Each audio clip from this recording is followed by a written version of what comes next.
सुन रागिनी, रुक जा। कहाँ जा रही है तू? कल रात में तेरी बालकनी के नीचे खड़ा था, एक बार भी बाहर नहीं आई तू। वैसे तो बड़ी फोन करने के बहाने आ जाया करे थी।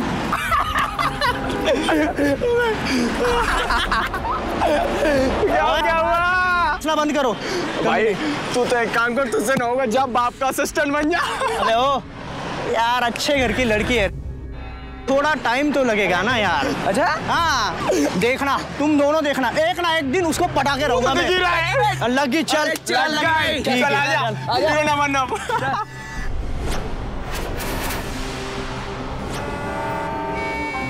ये दिल्ली का दर्द है जिसे अब अपने सीने में दबाए रखना दिल्ली वासियों को मंजूर नहीं। दिल्ली को अपराध रहित बनाने की मुहिम में पूरी राजधानी जुट चुकी है। कोई भी दबाव, कोई भी ज्यादती, किसी भी तरह का जुल्म अब उन्हें बिल्कुल बर्दाश्त नहीं।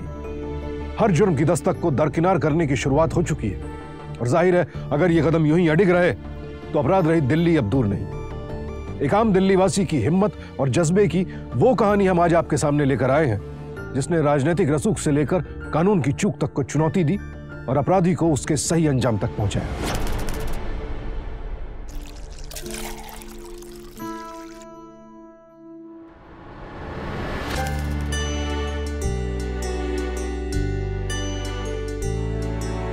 Good morning Rajeev. Coffee coffee Rajiv.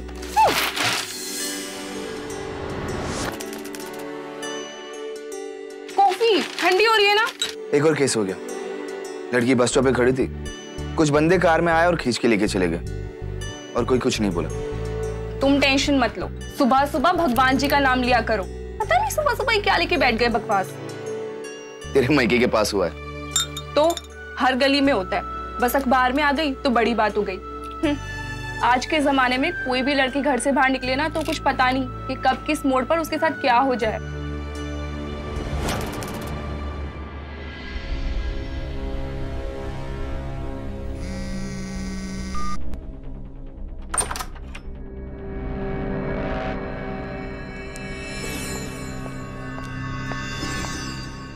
Ragini बेटा, प्रोजेक्ट कैसे रहा?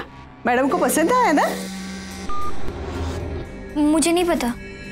बेटे क्या हुआ? हाँ? तबीयत ठीक नहीं है? शाम से गुमसुम बैठी हो, खाना भी नहीं खाया? कुछ नहीं मम्मा।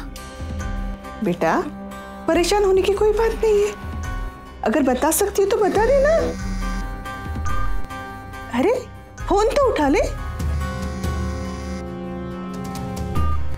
जयपाल सिर्फ बदतमीजी नहीं, बदमिजाज किस्म का लड़का था। उसका रागिनी से यूं एक तरफा प्यार करना कोई मामूली हरकत नहीं थी। जयपाल के मानसिक असंतुलन उसके जुनूनी होने का साफ संकेत थी। ऐसे में रागिनी को इस वाकये की इत्तला अपने परिवार को देनी चाहिए थी, लेकिन माँ बाप परेशान ना हो यह सोचकर रागिनी ने भी वही गलती की जो अक्सर कई लड़कियां करती हैं। काश उसने वक्त रहते सब कुछ अपने माता पिता को बता दिया होता तो उसकी मुसीबतें इतनी ना बढ़ती। अंजलि हाय। हाय, मेरे साथ घर तक चलना। क्यों? वो लड़का अभी भी पीछे पीछे आ रहा है तेरे? हाँ। अरे यार लेकिन देख, अगर मैं तेरे साथ आई तो वो फिर मेरे भी पीछे पड़ जाएगा, समझना यार। तो अपने पापा का क्यों नहीं बता देती? घर में बता दूंगी तो वो हंगामा कर देंगे। भैया अब प्लीज आज आप रागिनी को घर छोड़ देंगे, मैं यहीं पे रुकी हूँ। थैंक्स।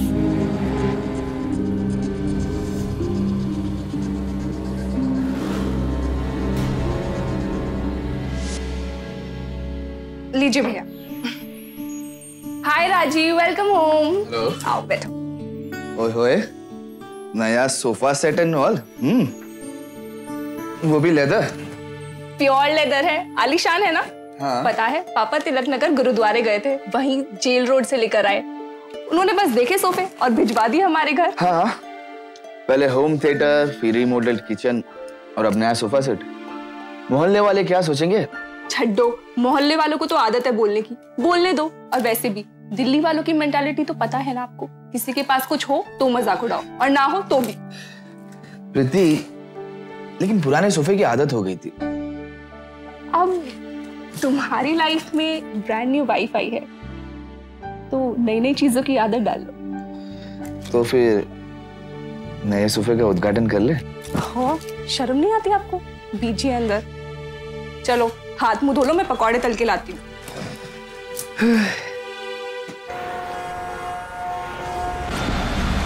देख भाई, हाँ अगर आज उसने स्माइल ना मारी ना तो छोड़ दियो, मनने तो वो मान भाई ना लग रही है। अबे तू रहने दे। हाँ यार, इससे अच्छी तो वो TDA फ्लैट वाली लड़की है, कम से कम इससे सुंदर भी है और मान भी जाएगी ना। गर्लफ्रेंड तो इसे ही बनाऊंगा मैं अपनी, देख लियो तू। मानता नहीं है, मानता नहीं है। ये नहीं तो कोई नहीं। अबे अबे अबे वो रिक्शा, चल जल्दी चल।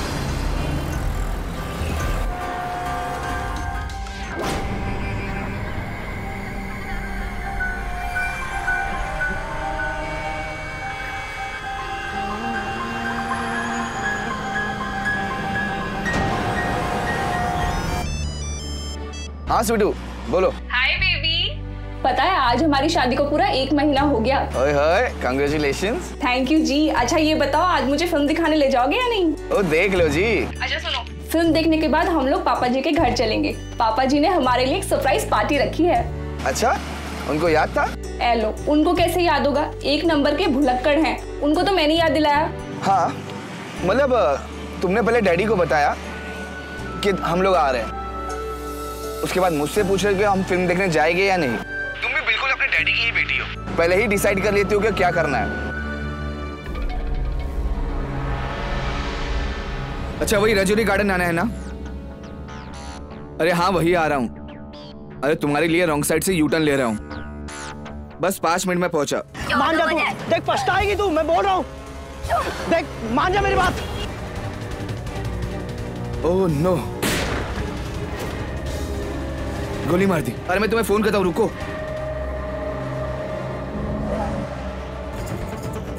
अरे फोन करता हूँ, मैं आता हूँ, बोला ना। ए रुको रुको, मैं कह रहा हूँ, सुनो, रुको।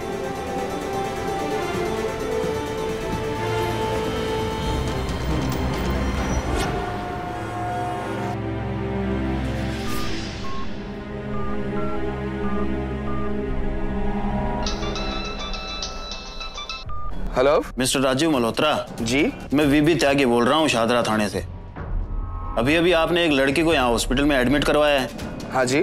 तो पुलिस से मिलने का काम नहीं है भाई साहब आपको? जी सर, वो मैं थोड़ा जल्दी में था इसलिए निकल गया था। सारा जरूरी काम छोड़ के आपने उस लड़की को यहाँ एडमिट करवाया और फिर भज लिए। बयान लेना है आपका, फौरन आ जाओ यहाँ पे। ठीक है सर, मैं आता हूँ।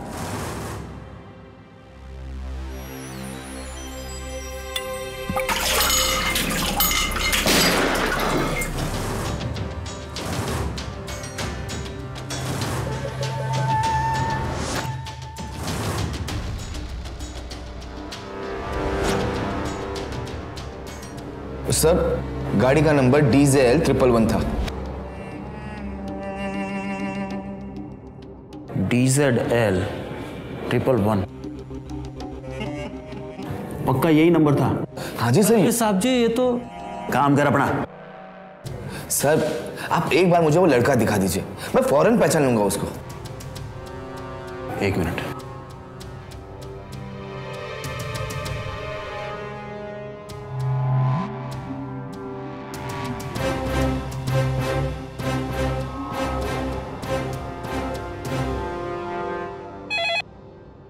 हेलो सोलंकी साहब।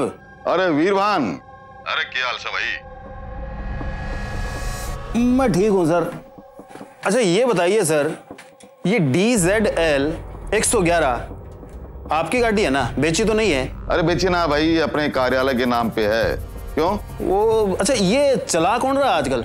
अक्सर मैं ही चलाता हूँ और कभी कभार मेरा बेटा चलाता है। क्यों, क्या हुआ? कोई केस वेस हुआ है क्या? सर आपकी गाड़ी का प्रयोग एक वारदात में हुआ है। कब की बात है ये सर? परसों दोपहर 3 बजे की बात है सर। परसों दोपहर 3 बजे? उसमें तो ये गाड़ी मेरा बेटा चला रहा था। एक्चुअली वो अपने साथियों के साथ में कोचिंग क्लासेज के लिए इस गाड़ी से जाता है। सर ये कोचिंग कुछ ज्यादा ही हो रही है, क्योंकि लोहा ब्रिज के पास में लड़की को गोली मारने की जो घटना हुई थी ना, उसमें आई विटनेस ने कहा है कि लड़का जिस गाड़ी से आया था ना वो यही है। उसमें इस गाड़ी का प्रयोग किया गया है। DZL 111 VIP number. क्या? सर आप घबराइए नहीं, मैं हूं ना, मैं सब संभाल लूंगा सर, आप चिंता मत कीजिए, आप बस हुक्म दीजिए मुझे। वीरभान, तुम एक काम करो, मेरे घर पे आ जाओ, वहीं बैठ के बातचीत करते हैं। ठीक है सर, आता हूं।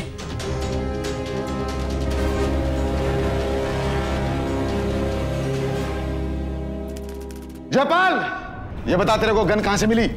वो मैं मारना थोड़ी चाहता था, मैं तो डराना चाहता था उसको। गोली चल गई मेरे से। अरे अपने क्यों नहीं मार ली तूने गोली? ये किस्सा ही खत्म हो जाता है। ये बता, वो गन तेरे को किसने दी? बोल। वो मैंने अलमारी से ले ली। अलमारी से? अरे तूने ये क्या कर दिया है? मेरी गन से मर्डर कर दिया? अरे मेरी अच्छी भली पोजीशन थी, मुझे टिकट मिलने वाला था, बाहर किसी को पता चला तो मुझे पार्टी से निष्कासित कर दिया जाएगा। मार डालोगे क्या इसे? हाँ मार डालूंगा इसे। ओहो, पार्टी से तो आप तब निकाले जाएंगे जब किसी को पता चलेगा। आप भी टेंशन ले रहे हो, चल बेटा उठ।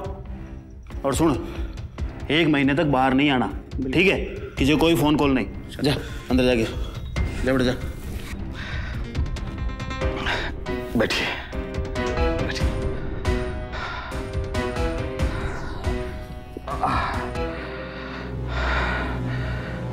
अब भाई वीरभान, खैर ये बता अब क्या करें? वीरभान, तेरा प्रमोशन करवा दूं? वो तो वैसे ही हो जाएगा साहब। हाँ हाँ हाँ। रवि,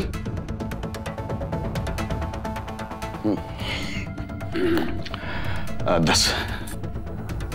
मामला तूल पकड़ रहा है सोलंकी साहब, खबर मीडिया तक पहुंच गई है।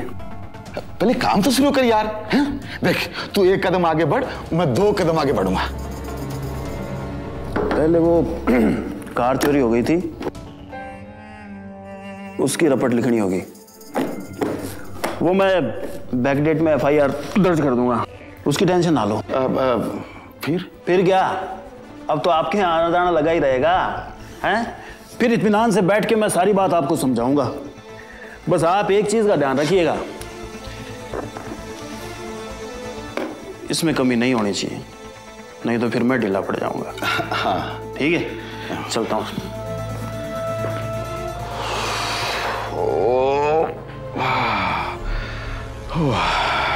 जयपाल के एकतरफा इश्क के जुनून ने आखिरकार रागिनी को अपनी जद में ले लिया। ऐसे हालात में अक्सर आम आदमी मदद का हाथ नहीं बढ़ाता है, क्योंकि कानून के झंझट में कोई नहीं पड़ना चाहता। लेकिन अब दिल्ली पुलिस ने एक बेहद सराहनीय फैसला लिया है। उन्होंने तय किया है कि किसी भी गुनाह का शिकार हुए शख्स की मदद करने वाले इंसान को पुलिस की तरफ से किसी कानूनी झंझट में नहीं डाला जाएगा। मदद करने वाला शख्स चाहे तो अपनी पहचान भी गुप्त रख सकता है। लेकिन अफसोस, जिन दिनों की ये बात है, उस वक्त किसी भी अपराध का शिकार हुए घायल व्यक्ति की मदद करने से आम इंसान बेहद घबराता था। राजीव मल्होत्रा जैसे चंद लोग जरूर थे जो मदद करते थे, लेकिन उन्हें भी उसके बाद कई कानूनी दिक्कतों का सामना करना पड़ता था। शुक्र है अब हालात बदल चुके हैं।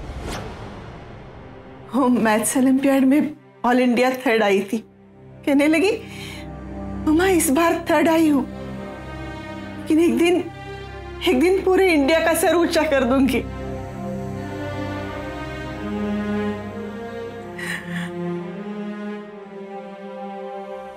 लगता है इनकी तबीयत खराब है। नहीं, जब से रागिनी चली गई तब से ना कुछ खाते हैं ना किसी से बात करते हैं। हम तो समझा समझा कर थक गए।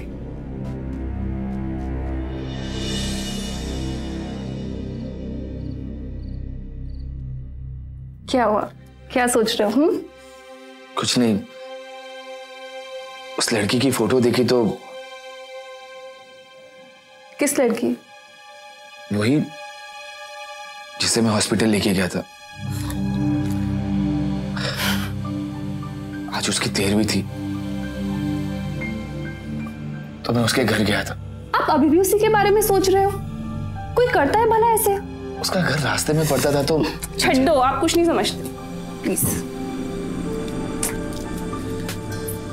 अब अपना कोई सगा हो या फिर जान पहचान वाला हो तो समझ में भी आए, पर आप ना। लेकिन प्रीति, इसमें प्रॉब्लम वाली क्या बात है? छोटी सी तो बात है ये। जिस आदमी ने उस लड़की को गोली मारी उसके बारे में पता चला? नहीं। तो फिर पता चलना होता तो अब तक पता नहीं चल जाता। आपने तो गाड़ी का नंबर तक दिया था, तब भी पता नहीं चला। देखा, भला ऐसा कभी होता है क्या? सोच के देखो, ये सब लोग मिले हुए हैं। वो गाड़ी चोरी की निकली, इसमें मेरी क्या गलती? ए लो, हो गया केस खत्म। खामोखा जिस केस का कोई प्रूफ नहीं, एविडेंस नहीं, उसके पीछे पड़े हुए हो। रात हो रही है, सो जाओ। प्रीति लेकिन मेरी बात तो सुनो।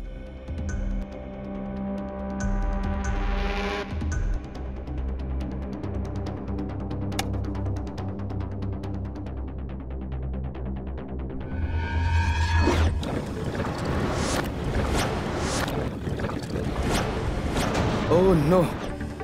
अरे साहब मैं अकेला हूँ, ड्यूटी पे जाने के साहब। नहीं साहब, मेरे को बच्चे को लेने जाना है। अरे आप तो चलिए मेरे साथ। भाई मुझे दुकान खोलनी है, प्लीज।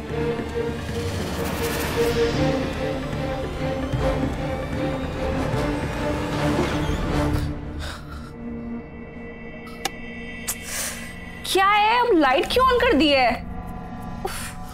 प्रीति ये देख। प्रीति उठो ना, उठो। क्या है? और ये देख, और ये उस बंदे का वीडियो है जो मैंने निकाला था। तो अरे जिसने गोली चलाई थी। यार मैं भी कितना बेवकूफ हूं, मैंने वीडियो निकाला और भूल गया।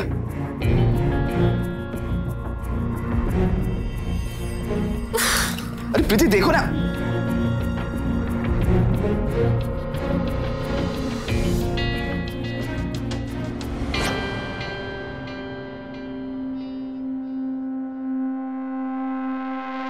तो इससे क्या साबित होगा? शकल भी ना दिख रही इसमें तो। कोर्ट में क्या दिखाओगे? सर जी यही लड़का था। सर जी ध्यान से देखे, गड्ढे में बैठा और भाग गया। सर जी जूम करने में तो नंबर प्लेट भी दिख जाती है। वो सतपाल है भाई, ये मोबाइल जमा कर ले। सर फोन वही रिसर्च लैब में जाएगा, 4-5 दिन में वापस मिल जाएगा। प्रॉब्लम तो ना आया था ना कुछ? कोई बात नहीं सर जी, लेकिन सिम कार्ड तो निकाल सकता हूँ। हाँ चल, सिम कार्ड निकाल दे।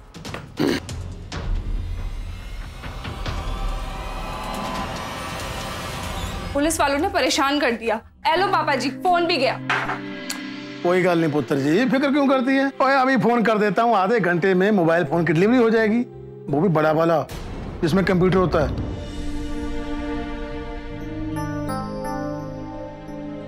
अब आपकी जगह कोई भी नेक बंदा होता तो वो यही करता।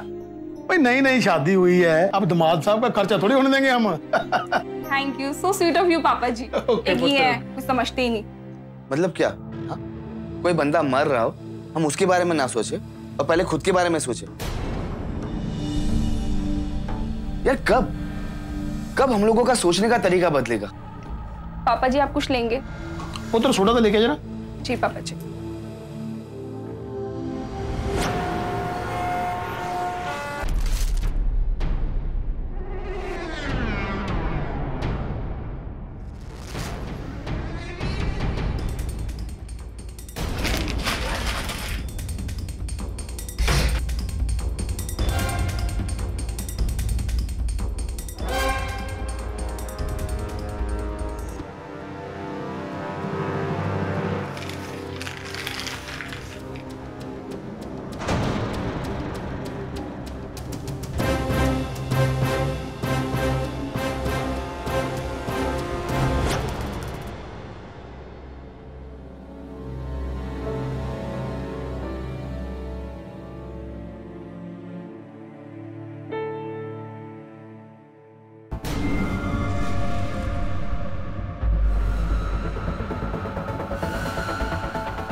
इस लड़की को पहचानते हो? हाँ सर।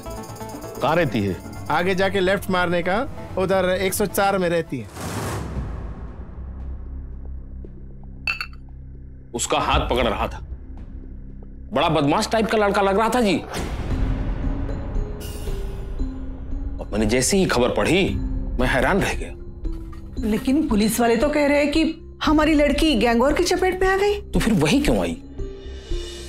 मैं आपको बता रहा हूं, जो लड़का छेड़ रहा था ना उसे, जैसे ही मैंने चपत लगाई भाग गया। शाम से गुमसुम बैठी हो, खाना भी नहीं खाया? अरे फोन तो उठा ले। उदास तो रहती थी। मेरी गलती है, मैंने सही से पूछा नहीं उसे कभी। यही बात आपको पुलिस को बतानी, हो सकता है कोई सुराग मिल जाए उन्हें। हाँ, एक बार मैं देख लूं उसे, फौरन पहचान लूंगा। और भी कोई मिल जाए जिसने देखा हो उसे तो। Aunty, hello. हाँ आंटी, क्या हुआ? अभी पुलिस वालों ने उस लड़के का स्केच मुझसे बनवाया था, लेकिन उसके बाद क्या हुआ? बड़ा ही बदतमीज लड़का था वो। बार बार कह रहा था मेरा बाप नेता है, ये कर देगा वो कर देगा, धमकी दे रहा था। नेता का लड़का?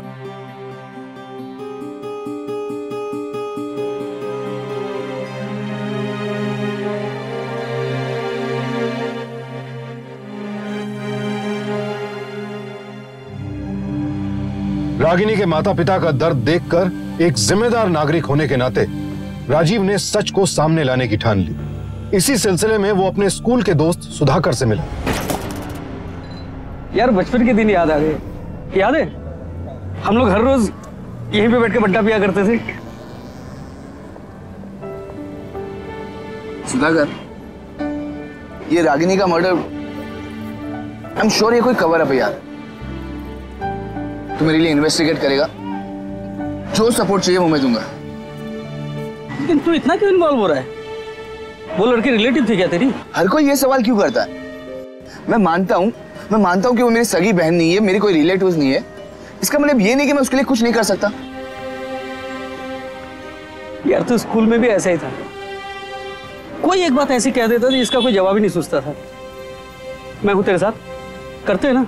अच्छा, क्या कोई लड़का था जो रागिनी का पीछा करता था? हाँ सर, था एक लड़का, उसे स्टॉक करता था।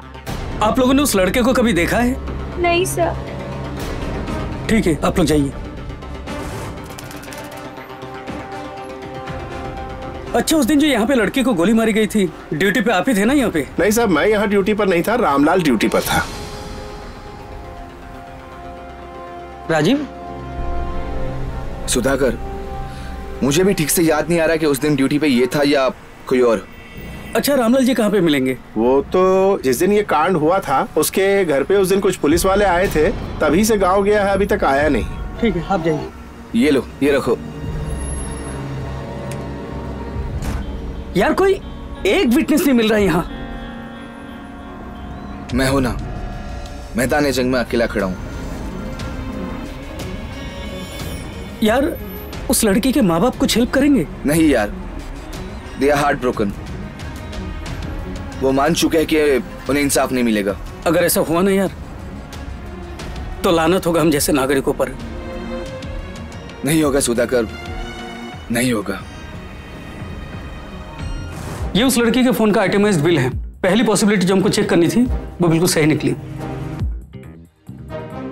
एक्चुअली में कोई लड़का उसे लगातार कॉल कर करके परेशान कर रहा था।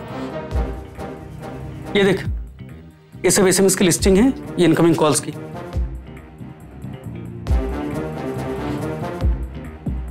ये सभी तो एक ही नंबर से। और ये देख, रात को 1 बजे एसएमएस किया उस बेचारी को। ये देख, ये बंदा जो भी है बहुत बुरी तरह से उस बेचारी लड़की के पीछे पड़ा हुआ था। यार मुझे समझ में नहीं आ रहा है, अगर कोई बंदा आपको इतना परेशान करता है तो लड़की अपने माँ बाप को बताती क्यों नहीं? अगर बता दिया होता तो ऐसी सिचुएशन आती नहीं। देख राजीव, अगर हम इस नंबर का पता लगा भी ले तब भी ये साबित करना बहुत मुश्किल है कि ये वही लड़का है जिसको तूने गोली चलाते हुए देखा है। क्या बात कर रहा है यार तू? मैं आई विटनेस हूं, आई विटनेस। बहुत बड़े पॉलिटिशियन का बेटा है वो। तो भैया, अगर बड़े पेड़ को उखाड़ना है तो टहनी खींचने से काम नहीं चलेगा, उसे जड़ से खोद कर उखाड़ना पड़ेगा। रागिनी का कातिल जयपाल सियासी रसूख की शह में था। उसके पिता ने एसएचओ त्यागी की आंखों पर पैसों का पर्दा डाल रखा था। केस आईने की तरह साफ था, लेकिन रागिनी के इंसाफ की राह धुंधली थी। मगर राजीव भी हर हाल में कातिल को बेनकाब करने की ठान चुका था। अरे तू तो बात बात में नाराज हो जाती है। थोड़ी देर बाद फोन करता हूं तेरे को। तू क्या कर रहा है यहाँ पे सुधाकर? हम अखबार वाले थे कि आप आगे आगे हम पीछे पीछे। और राजीव जी, और कोई काम ना है आपको? राजीव जी आजकल शूटिंग कर रहे हैं और पता चला कि इन्होंने अपनी फिल्म दिखाई आपको। क्या लगता है उसमें कुछ काम का पता चला? फोन रिकॉर्डिंग हमने लैब में भेज रखी है। जैसे ही पता चलेगा ना इत्तला कर देंगे हम आपको। अच्छा, उस रिकॉर्डिंग में एक गाड़ी दिखी, उसका कुछ पता चला? वो वारदात से हफ्ता पहले चोरी हो गई थी।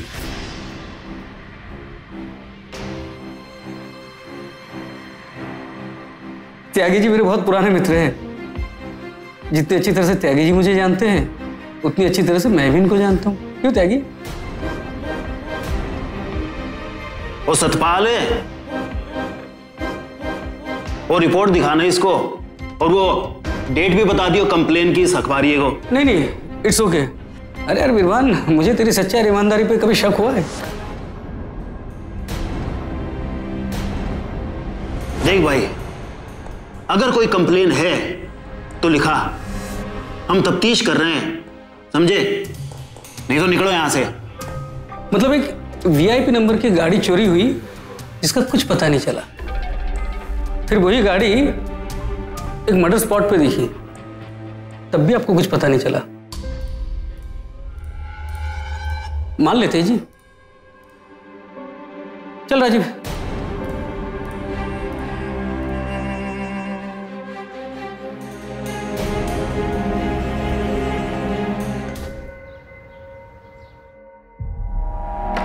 सोलंकी साहब, ये केस बिगड़ता जा रहा है अब। अरे वीरभान, अगर पैसे कम पड़ते हैं ना तो और ले जा। तू कब से डरने लग गया? बड़े बड़े क्रिमिनल तुम्हारे नाम से थर्राते हैं, आज क्या हो गया तेरे? बदमाशों को संभालना आसान होता है, पर ये पढ़े लिखे लोग होते हैं ना, ये बहुत खतरनाक होते हैं। हंस गए आप? बैठ। ये उस विटनेस की बात कर रहा तू? हाँ। क्या नाम उसका? राजीव मल्होत्रा, जो जनकपुरी में रहता है। हाँ हाँ, मैं उसी की बात कर रहा हूँ। तो इतना क्या डर रहे हो उससे? बेटा तू चुप रहे ना, वही बढ़िया है। जाके छिप जा कहीं पे। ओ, मेरा बाप नेता है और मैं चूहा बन जाऊं? मैं नहीं जाता कहीं। अगर इलेक्शन में टिकट की इतनी चाहत ना होती ना तो मैं तेरी गर्दन पकड़े खुद जेल में ठूस के आ जाता। और सुन, अब चुपचाप यहां से गांव चला जा, फिर कभी मुड़ के दिल्ली मत आइयो। बिल्कुल ठीक कह रहे हो आप। जब तक ये केस सोल्व नहीं हो जाए ना, ये छिपा रहे वही बढ़िया है। और हाँ, वो विटनेस आया था एक पत्रकार को लेके।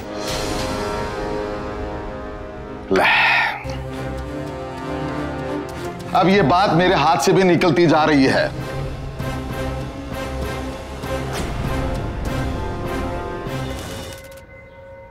सर, हमें नहीं लगता कि पुलिस अपना काम कर रही है, और अगर आपने भी हमारा साथ नहीं दिया तो रागिनी को इंसाफ कभी नहीं मिल पाएगा। सर, ये इंसाफ सिर्फ रागिनी के लिए नहीं है, बल्कि दिल्ली की हर औरत के लिए इंसाफ है। हाँ सर, ये दिल्ली की इज्जत का सवाल है। सर आप प्लीज कुछ कीजिए।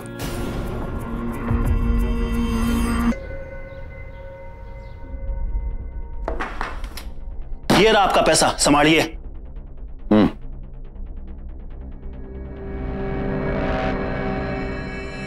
अब क्या होगा?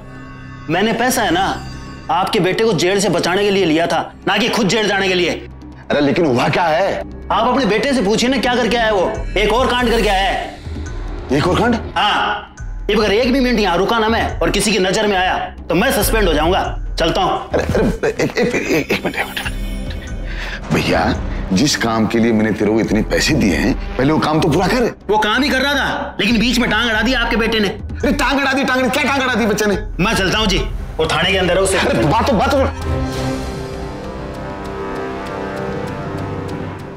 CBI, mister Solanki, you are under arrest. तलाशी लो। अरे भैया, ये सब क्या? अरे चलिए हमारे साथ।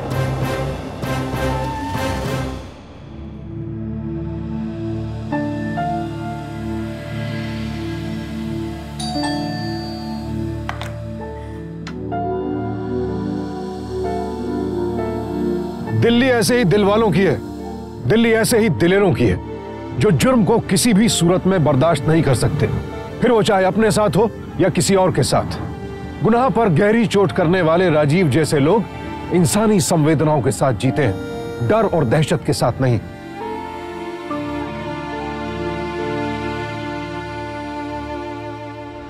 जैसे रागिनी को इंसाफ दिलाने की मशाल राजीव ने अपने हाथ में ली और बिना डरे आगे बढ़ते हुए अपनी मंजिल तक पहुंचे, ठीक वैसे ही जब जुर्म के खिलाफ एक मशाल हर दिल्ली वासी के हाथ में होगी तो अपराध रहित दिल्ली दूर नहीं रहेगी। यह सिलसिला शुरू भी हो चुका है। दिल्ली वाले अब अपराध को कड़ी टक्कर देने की ठान चुके हैं। बस ये मशाल जलती रहनी चाहिए। अब मुझे सुशांत सिंह को इजाजत दीजिए। सावधान इंडिया, दिल्ली फाइट्स बैक।